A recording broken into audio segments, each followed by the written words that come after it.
Hello everybody and welcome back to my channel. This is Crime Time with Connie and I am obviously Connie. If you are new here, I sit down every week and I talk about a true crime case. If that is interesting to you, please hit the subscribe button. So today's case, we are going to be talking about the oldest missing teen cold case. 50 years have passed since a young couple have disappeared hitchhiking to Summer Jam. Summer Jam was a popular outdoor concert that happened in July of 1973. The investigation was botched from the beginning because they believed the young couple just ran away. However, many people believe that foul play took place. There's hope for friends and family of the young couple because a new task force is investigating the disappearance. They are hoping that now questions will have answers. Where did Mitchell and Bonnie go? Did they even make it to the concert? But first, I'm going to take you back to 1973. I'm going to take you back to July of 1973. This month is very important to me. I would not be here without that month because that is the month my mama was born. May she rest in peace. But we're not talking about Mama Bear. The day the young couple disappeared was July 27th, 1973, and on that day, the #1 song was Bad, Bad Leroy Brown. He was, in fact, the baddest man in the whole damn town. The #1 movie was Live and Let Die, a James Bond movie. Richard Nixon was the president at the time, and Watergate was talks among the newspapers. You might have heard of it. Around this time, teens were wearing their tie-dye shirts and bell-bottoms. Radio stations were playing the Rolling Stones, Elton John, Carly Simon, and of course, Marvin Gaye. Your kids may have been tuning into Scooby-Dooby-Doo Sunday mornings, but sadly, a young couple have disappeared. Mitchell Fred Weiser, who went by Mitch, was born on November 23rd, 1956, to parents Shirley and Sydney, and he went by Sid for short. He grew up in Midwood, New York, and he had an older sister named Susan. Mitch was about 5'7" and 140 pounds when he disappeared. He had dark hair that was pulled back into a ponytail, and he had hazel eyes. He loved photography, and he even had a photography assistant's job at the Chelsea Photographers in Coney Island. He loved baseball. He even had a card collection. He had a dog named Casey, who he named after the song Casey Jones by one of his favorite bands, the Grateful Dead. And the thing he probably loved most was his girlfriend named Bonnie. He met Bonnie at John Dewey High School, which was a Brooklyn alternative high school for gifted, high-achieving students. Bonnie was born Bonita Marie Bickwit on January 28, 1958. She was about 4'11" and 90 pounds. She had long brown hair, and she was described as a free spirit. She would dance, tending to fly like a bird, and this would just make everybody laugh. Bonnie and Mitch had a close group of friends, and they would say that the couple they loved each other a lot. Earlier that summer they disappeared, they actually exchanged engagement rings. Mitch had plans for the future. The next month he was set to take his driving test. He was due to graduate in January, and he was hoping to attend college after that. Now that it was summertime and school was off on a break, Mitch was supposed to go to Summer Jam with his friend Larry Marion. Marion actually purchased the tickets, but his mom forbade him to go, saying that she had a weird feeling about her son going. Surely, Mitch's mom felt the same way. She begged her son not to go. She learned that Mitch only had $25 and she wanted to give him more, but Mitch refused and just bolted out of there. He wanted to go to this concert. Mitch left for Summer Jam on July 26, 1973. He took a bus and then a taxi to Camp Wilmette. This was a popular campsite in the Catskill region. It was about 2 hours away. Bonnie worked there as a mother's helper, which is pretty much just like a nanny. She would help a certain family with their kids at this campsite. We know Mitch arrived there around midnight because he actually called his sister Susan to tell her he had arrived. He told her that he had spent the $25 he had for the taxi and bus ride there. Susan and Shirley, Mitch's mother, was very concerned, saying, "If you don't have money, please do not go." But Mitch said that him and Bonnie were still leaving for the concert the next day. The next morning, it was Friday, July 27, 1973. The couple ate breakfast at the campsite. After that, they were ready to go. They had a sleeping bag in hand. Mitch even brought his expensive camera with him, hoping to take pictures. They caught a ride to Narrowsburg, carrying a sign that says Watkins Glen. The truck driver that picks them up drops them off in town, and that is the last person to see them alive. Now, I did some Google mapping to see how long it would take for the couple from Narrowsburg to get to the concert in Watkins Glen. Now, I don't know the exact location of where the couple stopped, so it's just a rough estimate. By car, it would take about 2 hours and 49 minutes, roughly 3 hours, to get from Narrowsburg to Watkins Glen. By foot, it would take 49 hours. And if they walked the whole way, they would simply just miss the concert. Summer Jam was being held in Watkins Glen, Grand Peaks Raceway. This is the most attended concert to date, beating out Woodstock in 1969. This was not the original plan. They sold about 150,000 tickets, but over 600,000 people came because the shit hit the fan. People came without buying a ticket, hoping to get in. So they just took fences down, and a lot of people enjoyed the concert. The Allman Brothers were performing, along with the Grateful Dead, which was one of Mitch's favorites, and the band. This concert was described as having peaceful vibes, everybody's enjoying their music, and no violent crimes reported. There were crimes reported, but nothing major, just some people drinking and driving. Shameful. But one of the most asked questions is, did Mitch and Bonnie, who were only 15 and 16 at the time, even make it to the concert? Mitch did not come home Sunday night like he had told his family. Bonnie's family did not even know she attended the concert. They got a call on Tuesday from the camp asking if Bonnie was there. Her family was vacationing at Cape Cod at this time. When Mitch's dad learned about his son not coming home, he and his daughter, Mitch's sister, went down to the camp to talk to police. But the investigation, pretty much there was no investigation. The police officers did not take the family serious. These police officers believed that Mitch and Bonnie had ran away. They learned that the couple exchanged wedding rings, and they believed that they ran off to go get married. So they brushed the family off. This was 1973. It was the hippie era. A lot of people ran away. They wanted to find more freedom. Because investigators did not take the family serious, they hired a private investigator. They put ads in newspapers. They even went undercover to go see if any cults knew any information. They visited Native American reservations. They contacted hippie communes. One of the popular theories is that they ran off to a religious community.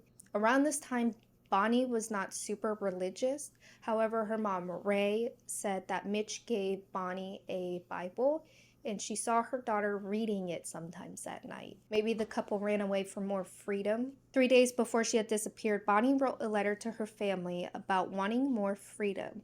She was unhappy at work. Apparently, she felt like she was being taken advantage of, working about 16 hours a day. The family she was working for refused to let her off that night for the concert, and Bonnie simply just quit. She said she would return after the concert for her clothes and her last paycheck, but like we know, Bonnie never returned. Investigators also found out that Bonnie snuck out of camp to go back home a week prior to pick up $80. This $80 she was saving for a bike. Since the family was not getting any answers from investigators, Ray, which was Bonnie's mother, seeks help from psychics. These psychics would say that they saw them in a cold place and that they saw a kid in a gravel pit. However, we know that psychics are not the most reliable. Some of them offer their help to gain money. Dewey High School, which Mitch and Bonnie were students of, they actually held a Valentine's Day fundraiser called Have a Heart to help raise money to pay for finding their friends. Sadly, the case goes cold. In 1984, Mitch's family moves to Arizona because of their father's asthma. Mitch's father would pay $2.34 to pay for his name and phone number to be listed in the Brooklyn phone directory. Sadly, years later, Mitch's dad would get a phone call, a collect call from a woman named Bonnie. When he went to go answer, the operator said that the other line hung up. Unfortunately, this was probably a hoax. What would have been Mitch's 25-year high school reunion, his classmates planted a tree in honor of Mitch and Bonnie. The plaque reads, Mitch Weiser, Bonnie Bickwit, we still miss you. Class of 74 and 75. In June 2000, the case is reopened. A televised series called Missing Persons, a MSNBC original true crime series. One of the first episodes they filmed was about this case. They sent a video crew to Camp Wilmette with investigators and a psychic named Maurice Scheckler. He believes that the murder took place on a hill, that Mitch was killed first, and Bonnie was killed several days later. The person that had murdered them was a Vietnam War veteran. His name must have either been Wayne, Willie, or Wade, and that he is still alive. 3 months later in October, after the episode had aired, a viewer with the last name Smith saw the episode, and he could not believe what he saw, because he had been with Mitch and Bonnie that day in July of 1973. Smith said that on that day he was also hitchhiking, and he claims he had met the couple. The girl was wearing a scarf or bandana, which her brother had confirmed that his sister would wear, and a driver in an orange Volkswagen bus with Pennsylvania license plate picked them up. It was summer. It was a very hot day, and so they stopped by, I'm gonna butcher this name, Susquehanna River, a 400-mile body of water with a treacherous current. Smith said he stood about 100 feet away from the couple while Bonnie went into the river first to cool off, but she began to scream, and Mitch went in to help save her. He said both of them swept around the river bend in the river and they drowned. Smith said he did not want to jump in because he saw that, there was nothing he could have done to rescue them without him being seriously injured, drowned. It's a secluded area. There's nowhere to call for help. So the driver told him when he gets to town and finds a gas station that he will call 911 and report it. Smith just assumes that this person will do it, so he doesn't report it. He also said he didn't want to deal with police because he was high. He was high on some Mary Jane. He never heard about Mitch and Bonnie again until he saw the episode about the missing couple and recognizes them. When investigators learn about Smith, they obviously want to know more to see if this is even true. They interviewed Smith's best friend, his longtime friend, to see if he's ever brought this up, and his friend said he had. You would think that Mitch and Bonnie's body would have been found. Even if they got caught underwater, something clothing, anything would have surfaced. Investigators would check 3 county coroner's office to see if they had any unidentified bodies. Unfortunately, none of these bodies matched Bonnie or Mitch. Bonnie's family found some comfort in Smith's allegations, but Mitch's family just wanted more answers. They thought that why would this person not report 2 people drowning? There was still more work for the investigators to do. They wanted to do more interviews, a polygraph for Smith. They even looked into serial killers active around that time, but unfortunately, in September 2001, we all know what happened. New York City is hit with a terrorist attack, and that halts the investigation. About 10 years later, in 2011, the case is reopened. In 2013, investigators get an unexpected phone call from a 61-year-old woman in Florida. She calls and says she has some information. She said she grew up in a town called Wayne. This is about 20 miles away from Watkins Glen. Like the psychic said, he believed that someone by the name of Wayne murdered the couple. And this woman said she grew up in a town called Wayne. She said that she believes her father is somehow involved, that when she was a little girl, when they were dining at a restaurant, she met a man, a young boy, a teenage boy by the name of Mitchell. She said that her father was a horrible person, and that's all we know that she said to investigators.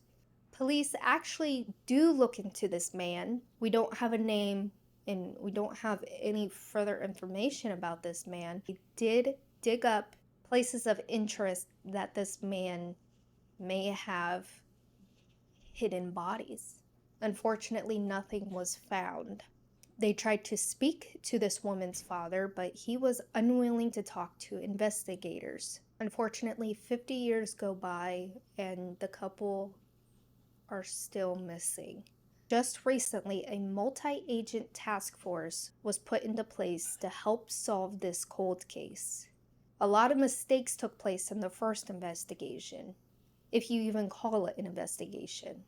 The police did not take the family seriously. They simply just believed the couple ran away. Because the family felt like the investigation was not happening, they went to 3 different county police offices to see if they would help. No one would.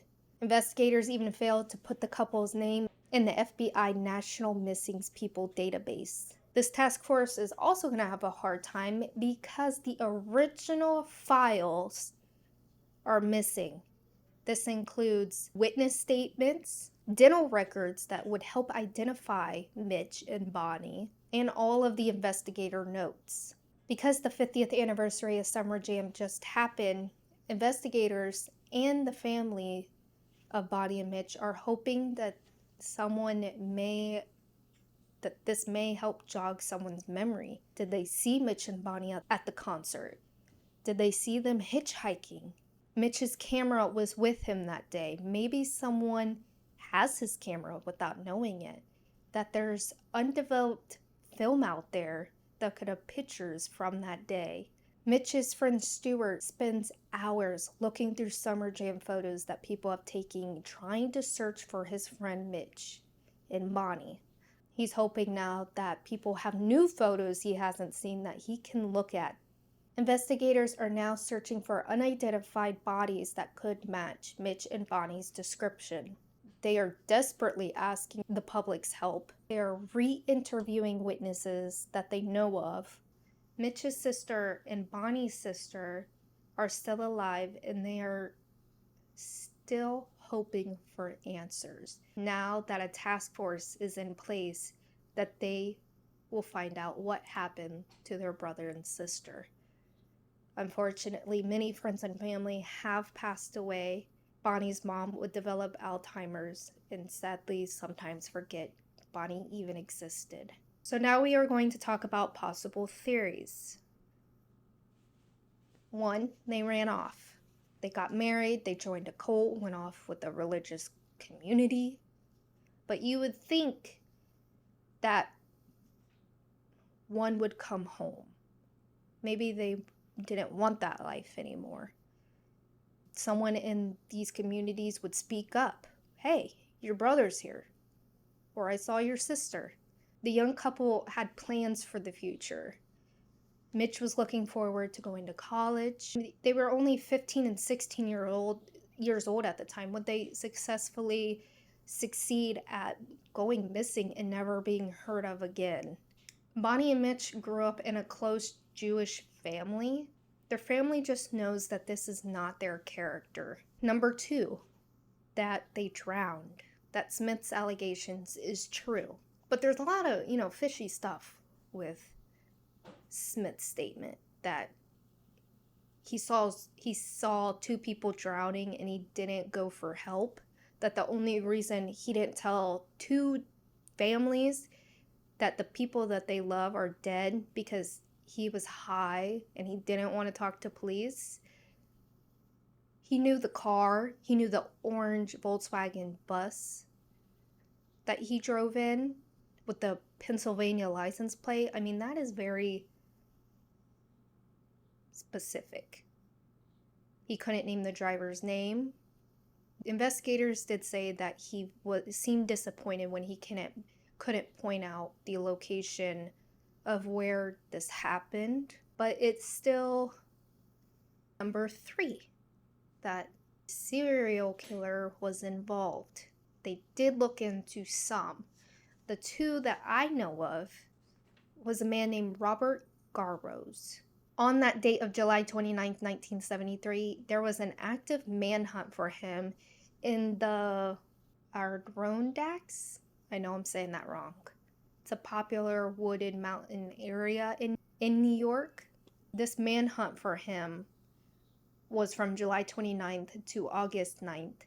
They found him. He went to prison. He was a serial rapist. He killed 4 people. He actually was shot by a correctional officer when he escaped prison in 1978. Now, where he was located, I again Google mapped. Again, I don't know his exact location, and I don't know the couple's exact location, but it would be about a 3-hour distance by car. If he was in the woods, he would have to travel far by foot in order to catch up to the couple, or hitchhiked to this area. The second serial killer that they investigated was Hayden Clark. He was a cannibal killer. He murdered a 6-year-old girl and also a college student. And I believe he said that he had came across this couple, but it came to be false. And the most likely theory is they met with foul play, whether this was a serial killer or they got a ride from someone who had bad intentions. Like I said, the couple was only 15 and 16 years old. Bonnie was only 90 pounds, and Mitch was about 140. They weren't known to be fighters, They wouldn't have the strength to defend themselves. There are so many possibilities that could have happened to Mitch and Bonnie. The family just wants answers. Even after all this time, they deserve it. And that is the case of Mitchell and Bonnie. Hopefully, we will have answers soon. But that is it for today. I want to thank you guys for joining me. If you have any information about this case, I will leave the phone number or the contact information. That way you can help. I will not probably be here next week. I am having surgery. So I hope to see you guys soon. Stay safe and stay golden.